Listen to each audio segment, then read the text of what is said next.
மீன ராசி நேயர்களே, உங்கள் வாழ்க்கையில் எந்த ஒரு விஷயமும் காரணம் இல்லாமல் நடக்காதுங்க. இந்த வீடியோ உங்கள் கண்களுக்கு முன்னாடி வந்திருப்பதும் ஒரு சின்ன அறிகுறி தான்.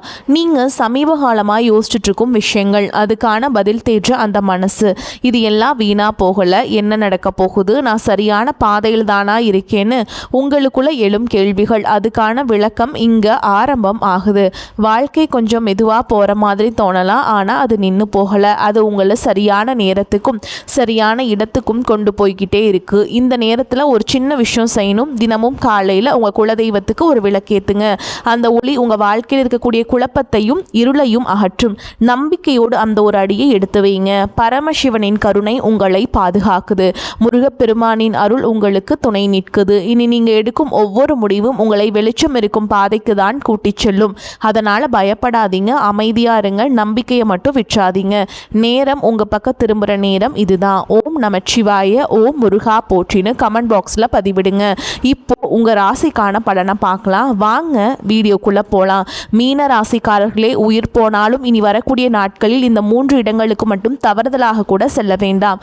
உங்களுக்கான நேரம் மிகவும் குறைவாக உள்ளது. ஏனென்றால் நீங்கள் இந்த 3 இடங்களுக்கு சென்றால் எதிர்பாராத விபத்துகள் ஏற்பட்டு நீங்கள் உங்கள் குடும்பமும் பல சிரமங்களை சந்திக்க நேரிடும். குறிப்பாக ராகு கேதுக்கள் தங்கள் உக்கிர ரூபத்தை எடுப்பார்கள். கோடை காலத்தில் வெயில் மிகவும் அதிகமாக இருக்கும். வளிமண்டலத்தில் வெப்பம் எப்படி இருக்கிறதோ அதே போல இந்த நேரத்தில் ராகு கேதுகளும் அதே அளவு வெப்பத்துடன் தங்கள் உக்கிர ரூபத்தை எடுப்பார்கள். நீங்கள் இந்த இடங்களுக்கு செல்ல வேண்டாம். ஒருவேளை நீங்கள் சென்றால் நீங்கள் நிறைய இழக்க நேரிடும் என்று இங்கே தெளிவாக கூறப்பட்டுள்ளது. எனவே நீங்கள் செல்லக்கூடாத இடங்கள் எவை, நீங்கள் சென்றால் உங்களுக்கு எப்படி நஷ்டம் ஏற்படும் என்பது பற்றியும் தான் நான் இங்கே தெளிவாக சொல்கிறேன். எது தெரிய வேண்டும் என்றால், நீங்கள் இந்த காணொளியை பொறுமையாகவும் நிதானமாகவும், நீங்கள் தனியாக உட்காரவில்லை என்றாலும் எங்கும் கடந்து செல்லாமல் கடைசி வரைக்கும் கேட்க முயற்சி செய்யுங்கள். ஆனால் சில விஷயங்களில் என்ன இருக்கிறது, இதில் என்ன தள்ளிவிட்டு விடுவோம். மனிதர்களுக்கு என்னவென்றால், எதுவாக இருந்தாலும் எளிதாக நம்மிடம் வந்து எதையும் அவர்கள் சாதாரணமாக பார்ப்பார்கள். கஷ்டப்பட்டு பெற்றதற்கு மதிப்பு அதிகமாக இருக்கும். ஆனால் தெய்வ அனுகிரகம் எப்படி இருக்கும் என்றால், இந்த மீனராசிக்காரர்கள் நீங்கள் செய்த புண்ணியம், நீங்கள் செய்த பூஜைகள், உங்கள் நல்ல குணம் ஆகியவற்றால் தெய்வமே, அந்த பரமேஸ்வரனே இந்த பதிவை உங்கள் கண்ணில் படும்படி செய்துள்ளார். கடவுள் நமக்கு சில சமயங்களில் நம்மை தட்டி எழுப்புவது போல சில விஷயங்களை தெரிவிப்பார். அவற்றை நாம் புரிந்து கொண்டால் நம் அதிர்ஷ்டசாலிகள். என்ன இருக்கிறது இதிலே என்று அலட்சியப்படுத்தியவர்கள் எத்தனையோ பேர் காலப்போக்கில் மறைந்து விட்டனர். கண்ணிமைக்கும் நேரத்தில் நமக்கு நல்லது நடக்கலாம், அதே போல நஷ்டங்களும் நடக்கலாம். எனவே அப்படிப்பட்ட தவறு உங்களுக்கு நடக்கக்கூடாது என்பதற்காக இது சொல்லப்படுகிறது. அந்த பரமேஸ்வரனை என் உறவத்தில் உங்கள் முன் கொண்டு வந்துள்ளார் என்று நினைத்தும் எங்கும் தவறாமல் பாருங்கள். இப்பொழுது நாங்கள் சொல்லும் இந்த 3 இடங்களுக்கு மட்டும் செல்ல வேண்டாம். அதே போல செல்ல வேண்டிய இடங்களையும் சொல்லி இருக்கிறேன்.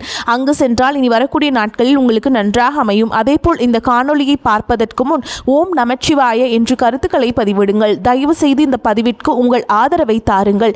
ஏனென்றால் நீங்கள் உங்கள் விருப்பத்தை தெரிவிப்பதன் மூலம் இது மேலும் சில மீனராசி நண்பர்களுக்கும் சென்றும் அவர்களுக்கு பயன்படுத்திக் கொள்ளும் வாய்ப்பை ஏற்படுத்தியவர்கள் ஆவீர்கள்.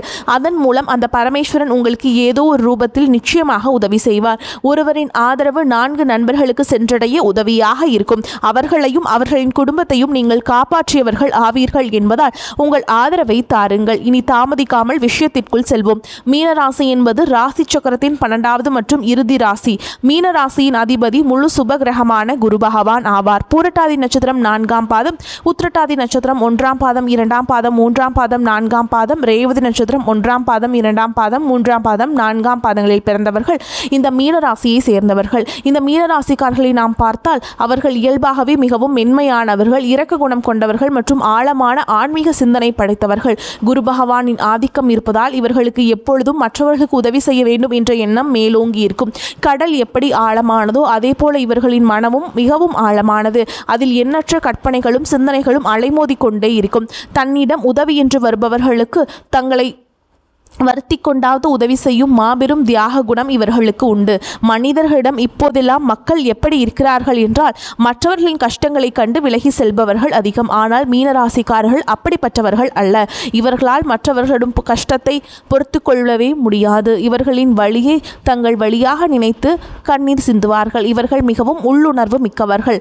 நடக்க போறதை முன்கூட்டியே யூகிக்கும் அபார ஆற்றல் இவர்களுக்கு இயல்பாகவே இருக்கும்.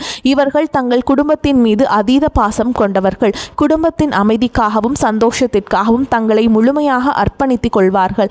இவர்களை நண்பர்களாகவோ அல்லது வாழ்க்கை துணையாகவோ பெறுபவர்கள் வாழ்க்கையிலேயே ஒரு சிறந்த ஆன்மீக வழிகாட்டியையும் உண்மையான அன்பான உறவையும் பெற்றவர்கள் ஆவார்கள். இப்படி இவர்களை பற்றி சொல்லிக்கொண்டே போகலாம். ஆனால் இவர்களிடம் சில குறைகளும் பலவீனங்களும் உள்ளன. அந்த குறைகளை நீங்கள் திருத்திக் கொண்டால் உங்களை இந்த உலகத்திலேயே யாராலும் வீழ்த்த முடியாது.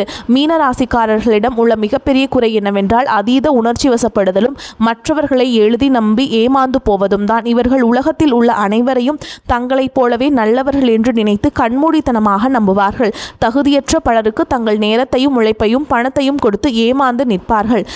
ரொம்ப சென்சிட்டிவானவர்கள் என்பதால் ஒரு சின்ன வார்த்தை கூட இவங்களை ஆழமாக காயப்படுத்திவிடும். ஒரு முடிவு எடுக்க வேண்டும் என்றால் உடனே எடுக்க முடியாமல் இரண்டு மனநிலையில் தத்தளிப்பார்கள்.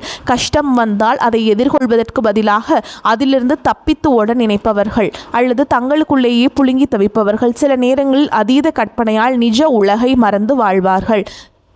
யாராவது துரோகம் செய்துவிட்டால் அதை இவர்களால் மறக்கவும் முடியாது. அதற்காக அவர்களை பழிவாங்கவும் நினைக்க மாட்டார்கள்.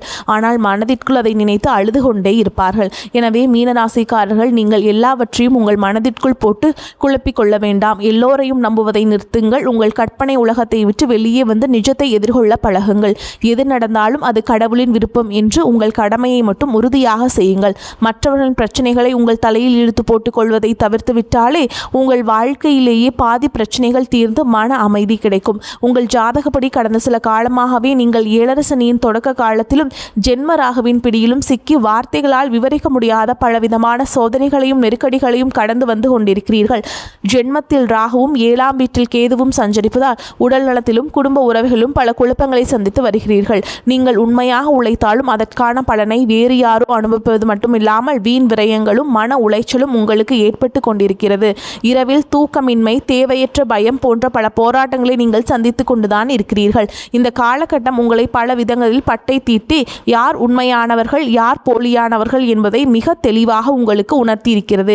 எனவே இந்த நேரத்தில் நீங்கள் மிகவும் பொறுமையாகவும் விழிப்புடனும் இருக்க வேண்டியது மிக மிக அவசியம். இந்த சூழலில்தான் வரக்கூடிய இந்த நாட்கள் மிக முக்கியமானதாக அமைகிறது. இந்த பயணங்களை பொறுத்தவரை மீனராசிக்காரர்களுக்கு இயல்பாகவே ஆன்மீக பயணங்கள் மற்றும் தனிமையை தேடி செல்லும் பயணங்கள் அதிகம் அமையும். உங்களுக்கு வரவிருக்கும் நாட்களில் பயணங்களின் எண்ணிக்கை மிக அதிகமாக இருக்கும். முக்கியமான வேலை காரணமாகவோ அல்லது சுபகாரியங்களுக்காக குடும்பத்தினுடன் வெளியூர் செல்வதற்கு உங்களுக்கு நிறைய வாய்ப்புகள் தேடி வரும். முக்கியமாக நாம் மேலே குறிப்பிட்ட நாட்களில் இது போன்ற பயணங்கள் அதிகமாக நடக்கும். ஆனால் இங்கே நீங்கள் கவனிக்க வேண்டியது என்னவென்றால் உங்களுக்கு எவ்வளவு அவசரம் இருந்தாலும் எவ்வளவு முக்கியமான வேலை இருந்தாலும் இந்த 3 இடங்களுக்கு மட்டும் நீங்கள் செல்ல வேண்டாம். அது எவ்வளவு நெருங்கிய நண்பர்கள் அழைத்தாலும் சரி, உங்களை கட்டாயப்படுத்தினாலும் சரி, நீங்கள் அங்கே செல்ல வேண்டாம். அப்படி சென்றால் நீங்கள் உங்கள் கைகளாலேயே துன்பத்தை தேடிக்கொண்டது போலாகும். நீங்கள் அந்த இடத்திற்கு சென்றால் ஜென்மராகுவின் உக்கிரத்தாலும் ஏழரசனியின் தாக்கத்தாலும் நீங்கள் எதிர்பாராத சிக்கல்களில் மீண்டும் மாட்டிக்கொள்வீர்கள். இது உங்களுக்கு தேவையில்லாத பெரிய அவப்பெயரையும் உடல்நல பாதிப்புகளையும் பண விரயத்தையும் உருவாக்கும். எல்லாவற்றையும் விட முக்கியமாக நீங்கள் அந்த இடங்களுக்கு சென்றால் உங்கள் குலதெய்வத்தின் பாதுகாப்பை இழக்க நேரிடும். அதன் பிறகு நீங்கள் எவ்வளவு பரிகாரங்கள் செய்தாலும் தெய்வ வழிபாடு செய்தாலும் உங்களுக்கு பலன் கிடைக்காமல் போய்விடும். அவ்வளவு எதிர்மறை ஆற்றல் அங்கு உங்களுக்குள் நுழையும். இதுவரை பட்ட கஷ்டங்கள் போதாது என்று இன்னும் அதிகமாக கஷ்டப்பட விரும்பினால் மட்டுமே நீங்கள் அந்த இடங்களுக்கு செல்வீர்கள். பலர் தெரியாமல் சென்று துன்பத்தில் மாட்டிக்கொள்கிறார்கள். உங்களுக்கு முன்கூட்டியே இந்த எச்சரிக்கை விடப்படுகிறது. இனிமேல் உங்கள் வாழ்க்கையில் கஷ்டங்கள் தொடரக்கூடாது என்பதற்காகவே இதை விரிவாக சொல்கிறோம். அந்த இடங்களில் நீங்கள் செல்லக்கூடாத முதலிடம் எதுவென்றால் உங்களை சுற்றி எப்பொழுதும் எதிர்மறையாக பேசிக் கொண்டிருக்கும் நபர்களின் இருப்பிடம். மீனராசிக்காரர்கள் இயல்பாகவே மற்றவர்களின் கவலைகளை ஒரு கடற்பாசி போல உள்வாங்கிக் கொள்ளும் தன்மை உடையவர்கள். நீங்கள் ஏற்கனவே ஜென்ம ராகுவால் பலவிதமான மன குழப்பங்களை சுமந்து கொண்டிருப்பவர்கள். இந்நிலையில் சிலரின் வாழ்க்கை எப்பொழுதும் துயரமும் கண்ணீருமாகவே இருக்கும். அவர்கள் எந்த கர்மாவை அனுபவிக்கிறார்களோ தெரியவில்லை. ஆனால் அவர்கள் எப்பொழுதும் தங்கள் கஷ்டங்களை மட்டுமே பற்றி பேசிக் கொண்டிருப்பார்கள். என் வாழ்க்கை முடிந்து விட்டது, எனக்கு யாரும் இல்லை, எனக்கு மட்டும் ஏன் இப்படி நடக்கிறது என்று எப்பொழுதும் விரக்தியாகவே பேசுவார்கள். அவர்கள் நல்லவராக இருக்கலாம், ஆனால் அவர்களின் வார்த்தைகளில் உள்ள எதிர்மறை ஆற்றல் மிகவும் கொடியது. நீங்கள் அவர்களிடம் சென்று ஆறுதல் கூறலாம் என்று நினைத்து அவர்களின் அருகில் அமர்ந்து பேசினால் அவர்களின் அந்த எதிர்மறை ஆற்றல் உங்களை முற்றிலுமாக ஆக்கிரமித்துவிடும். உங்களின் மனநிலையும் அப்படியே மாறி உங்களை அறியாமலேயே உங்களுக்குள் இருக்கும் சோர்வு அதிகரித்து விரக்தி தூண்டப்படும். உங்களுக்கு இருக்கும் கவலைகளோடு இவர்களின் கவலைகளும் சேர்த்து உங்களை பெரிய மன அழுத்தத்திற்கு கொண்டு சென்றுவிடும். தயவு செய்து அப்படிப்பட்டவரிடம் பேச வேண்டாம். அவர்களை தொலைபேசியில் கூட தொடர்பு கொள்ள வேண்டாம். அவர்களை விட்டு முற்றிலும் விலகி இருப்பதே உங்களுக்கு பாதுகாப்பானது. இதுவே நீங்கள் செல்லக்கூடாத முதலிடம். நீங்கள் செல்லக்கூடாத இரண்டாவது இடத்தை பொறுத்தவரை இது மிகவும் ஆபத்தானது. மீனராசி என்பது ஒரு நீர் ராசி. 2 மீன்கள் எதிர் திசையில் நீந்துவது உங்களின் சின்னமாகும். இனி வரக்கூடிய நாட்களில் வெயில் சுட்டரிக்கும் என்பதால் உங்கள் நண்பர்களோ அல்லது உறவினர்களோ நீர்நிலைகள் அல்லது ஆழமான கடல் பகுதிகளுக்கு சுற்றுலா செல்லலாம் என்று உங்களை அழைப்பார்கள். அருவிகள், குளங்கள், ஆழமான ஏரிகள், ஆறு அல்லது ஆபத்தான கடல் பகுதிகள் போன்ற இடங்களுக்கு சென்றால் மிகவும் குளிர்ச்சியாகவும் சந்தோஷமாகவும் இருக்கும். மன அழுத்தம் குறையும் என்று அவர்கள் உங்களை வற்புறுத்துவார்கள். ஆனால் இப்பொழுது நாம் குறிப்பிட்ட இந்த நாட்களில் நீங்கள் அப்படிப்பட்ட ஆபத்தான இடங்களுக்கு செல்லாமல் இருப்பதே உங்களுக்கு பாதுகாப்பானது. ஏனென்றால் பார்க்க மிகவும் அமைதியாக தோன்றும் நீரின் அடியில் என்ன பெரிய ஆபத்து காத்திருக்கிறது என்று யாருக்கும் தெரியாது. மீனராசிக்காரர்களுக்கு இயல்பாகவே நீர்கண்டங்கள் ஏற்பட வாய்ப்புகள் அதிகம். ஜென்மராகு மற்றும் ஏழரை சனியின் பார்வையாலும் எதிர்பாராத விபத்துகள் நடக்க அதிக வாய்ப்புள்ளது. பாசி படிந்த வழுக்கும் பாறைகளில் கால் தவறி விழுவது அல்லது ஆழம் தெரியாமல் நீரில் இறங்கி சுழல்களில் சிக்கிக் கொள்வது போன்ற மோசமான சம்பவங்கள் நடக்கலாம். அங்கு சென்று ஆபத்தில் சிக்குவதை விட நீங்கள் உங்கள் வீட்டிலேயே ஒரு குளிர்ந்த சூழலை உருவாக்கி கொள்ளலாம். நல்ல குளிர்ந்த நீரை பருகி அமைதியான நிழலான இடங்களில் குடும்பத்தோடு ஓய்விடுங்கள். உங்கள் உயிரை விட வேறு எந்த வேடிக்கையும் சந்தோஷமும் பெரிதல்ல என்பதை முழுமையாக உணர்ந்து ஆபத்தான சுற்றுலா தலங்களுக்கு செல்வதை முற்றிலும் தவிர்த்து விடுங்கள். நீங்கள் செல்லக்கூடாத 3வது முக்கியமான இடம் என்னவென்றால் செய்வினை, மாந்திரீகம் போன்ற கெட்ட காரியங்கள் நடைபெறும் இடங்கள் மற்றும் உங்களை பார்த்து பொறாமைப்படும் நபர்களின் வீடுகள். மீனராசிக்காரர்களின் உள்ளுணர்வு மற்றும் அமைதியை பார்த்து உள்ளுக்குள் பொறாமைப்படும் உறவினர்கள் அல்லது நண்பர்கள் சிலர் உங்கள் வட்டத்திலேயே இருப்பார்கள். சிலர் தங்கள் சுயநலத்திற்காக மற்றவர்கள் கெட்டுப்போக வேண்டும் என்றும் அடுத்தவர்கள் குடும்பம் நாசமாக வேண்டும் என்று தீய சக்திகளை வழிபடுவார்கள். அப்படிப்பட்ட எதிர்மறை அதிர்வுகள் நிறைந்த இடங்களுக்கு அல்லது கெட்ட பிரயோகங்கள் நடைபெறும் மயான பூமிகளுக்கு அருகில் நீங்கள் தவறுதலாக கூட செல்லக்கூடாது. அதே போல நீங்கள் வாழ்க்கையில் மெதுவாக முன்னேறுவதை பார்த்து பொறாமைப்படும் நபர்கள் வெளியே உங்களிடம் நன்றாக சிரித்து பேசினாலும் அவர்கள் கொடுக்கும் ஒவ்வொரு பொருளிலும் அவர்களின் வன்மம் இருக்கும். அப்படிப்பட்டவர்களிடம் வீடுகளுக்கு நீங்கள் கண்டிப்பாக செல்லக்கூடாது. அவர்களின் வீட்டு வாசப்படியை கூட நீங்கள் மிதிக்க வேண்டாம். அவர்கள் கொடுக்கும் தண்ணீர், தேநீர் அல்லது எந்த உணவையும் நீங்கள் வாங்கி சாப்பிட வேண்டாம். அவர்களின் பொறாமை கலந்த பார்வையை உங்களுக்கு பெரிய திருஷ்டியாக மாறி உங்கள் குடும்பத்தில் சண்டைகளையும் உடல்நல குறைபாடுகளையும் வீண் பண விரயங்களையும் ஏற்படுத்தும். நீங்கள் உண்ணும் உணவின் வழியாக அந்த கெட்ட சக்திகள் உங்களை எளிதாக பிடித்து கொள்ளும். இவற்றுடன் இரவு நேரங்களில் தனியாக வாகனங்களில் நெடுஞ்சாலைகளில் பயணம் செய்வதையும் முக்கியமாக 4 திசைகள் சந்திக்கும் சாலைகளில் நள்ளிரவில் செல்வதையும் தவிர்க்க வேண்டும். அந்த நேரங்களில் தீய சக்திகளின் நடமாட்டம் அதிகமாக இருக்கும் என்பதால் விபத்துகள் ஏற்படுவதோ நடக்கலாம். எனவே இந்த இடங்களுக்கு செல்வதை முற்றிலுமாக தவிர்த்து விடுங்கள்.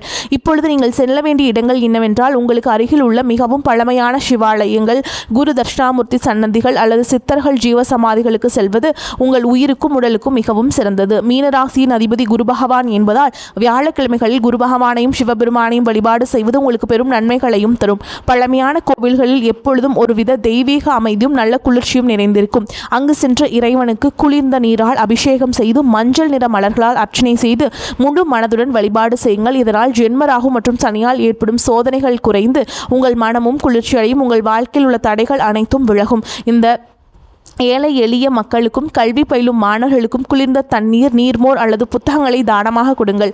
ஆதரவற்ற முதியோர் இல்லங்களுக்கு சென்று அங்குள்ளவர்களுக்கு உங்களால் முடிந்த உதவிகளை செய்யுங்கள். வெயிலில் தவிக்கும் வாயிலா ஜீவன்களுக்கு, முக்கியமாக பசுகளுக்கு பழங்கள் மற்றும் தண்ணீர் அளியுங்கள். இந்த தர்ம காரியங்களை செய்வதன் மூலம் குரு பகவானின் முழு அருளும் சிவபெருமானின் ஆசீர்வாதமும் உங்களுக்கு பரிபூரணமாக கிடைக்கும். உங்கள் வாழ்க்கையில் இதுவரை இருந்த தடைகள், ஏழரை சனி மற்றும் ராகு கேதுகளின் துன்பங்கள் அனைத்தும் விலகி நல்ல முன்னேற்றமும் வெற்றியும் செல்வ செழிப்பும் மன அமைதியும் உங்களை தேடி வரும். மீனராசிக்காரர்களை நீங்கள் மிகவும் நல்ல உள்ளம் கொண்டவர்கள். அதனால்தான் இயற்கை உங்களை காப்பாற்ற முன்கூட்டியே இந்த எச்சரிக்கையை உங்களுக்கு வழங்கியுள்ளது. நாங்கள் குறிப்பிட்ட இந்த நாட்களில் நீங்கள் மிகவும் கவனமாகவும் முன்னெச்சரிக்கையாகவும் இருங்கள். கூறப்பட்ட இந்த 3 ஆபத்தான இடங்களுக்கு செல்வதை தவிர்த்துவிட்டு இறை வழிபாட்டிலும் தர்ம காரியங்களும் உங்கள் நேரத்தை செலவிடுங்கள். நிச்சயம் உங்கள் வாழ்க்கையில் இனி வசந்தம் வீசும். உங்கள் துன்பங்கள் அனைத்தும் காணாமல் போகும். இந்த பதிவு மீனராசிக்காரர்களுக்கு மிகவும் பயனுள்ளதாக இருக்கும் என்று நான் மனதார நம்புகிறேன். இந்த காணொளி உங்களுக்கு பிடித்திருந்தால் உங்கள் கருத்துக்களை தெரிவித்து உங்களை போன்ற மற்ற நண்பர்களுக்கும் இதை தவறாமல் பகிரவும். மேலும் எங்களுடைய புதிய பதிவுகள் அனைத்தும் உடனடியாக உங்களை வந்தடைய வேண்டும் என்றால் எங்களுடன் தொடர்ந்து இணைந்திருங்கள். வரக்கூடிய வாய்ப்புகளை தவறவிட்டாதீங்க. இந்த வீடியோ பதிவு உங்களுக்கு பிடிச்சிருந்தா வீடியோக்கு ஒரு லைக் பண்ணுங்க, நம்ம சேனலை சப்ஸ்கிரைப் பண்ணிக்கோங்க. மேலும் பிடிச்சிருந்தா ஃப்ரெண்ட்ஸ் அண்ட் ஃபேமிலிக்கு ஷேர் பண்ணுங்க. இது ஒரு எச்சரிக்கையாக தான் உங்களுக்கு வந்திருக்குங்க. தயவு செஞ்சு நாங்கள் கூடின இந்த எந்த இடத்துக்கு போகணும், எங்கே போகக்கூடாது, அதனால் இதனால் என்ன நடக்கும் அப்படிங்கிறது எல்லாத்தையும் நல்லா ஆராய்ஞ்சு பார்த்துட்டு நீங்கள் செயல்படுங்க. நன்றி, வணக்கம்.